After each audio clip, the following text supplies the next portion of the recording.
და სად არის ადგილი, სადაც საახალწლო განწყობა ახლა ყველაზე მეტად იგრძნობა დედაქალაქის საახალწლო სოფელია, რა თქმა უნდა და რა ხდება პირველი რესპუბლიკის მოედანზე, უკვე ანა ბერძენიშვილისგან გავიგებთ პირდაპირ ეთერში.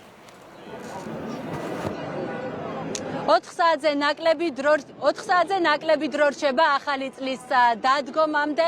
საახალწლო სოფელში მოქალაქეების დიდი რაოდენობა არის მოსული. ატრაქციონების, სამეწარმეო და გასტრონომიული სივრცეები ნებისმიერი ასაკისა და ინტერესების ადამიანზე არის მორგებული. ტრადიციულად პატარებს მასპინძლობს თოვლის ბაბუა, რომელიც ახალი წლის ჯადოსნურ ღამეს მათთვის საჩუქრების მოსატანად ემზადება.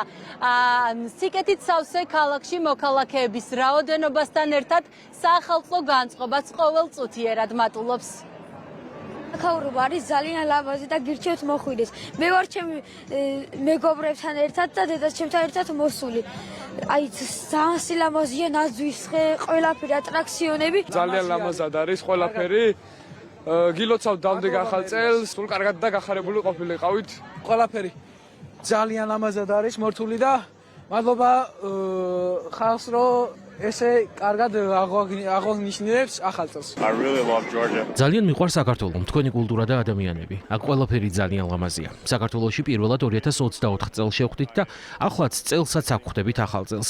სადღესასწაულო განწყობაა. შევედი საციგურაოდ, მომწონს, წინაზეც ვიყავი, ძალიან კარგადაა მოწყობილი. ყველაფერი მომწონს ჯერჯერობით და მე კიდევ მინდა გამოცადო რომ ვიცი გავა და გილოცავთ ახალ წელს ყველას.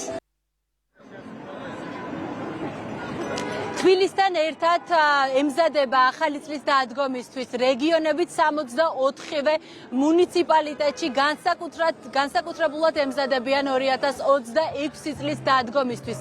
საახალწლო პერიოდში წინა დღეებშიც მოქალაქეებს სთავაზობდნენ სხვადასხვა აქტივობებს, რითიც საქართველოს მოქალაქეებს უმაღლდებოდათ განწყობა და ემზადებოდნენ უკეთესი წლისთვის 2026 წლისთვის.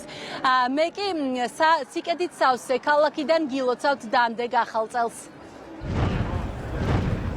დიდი მადლობა ანა, ჩვენს გილოცავთ, ანა ბერძენიშვილი საუბრობდა პირდაპირ ეთერში.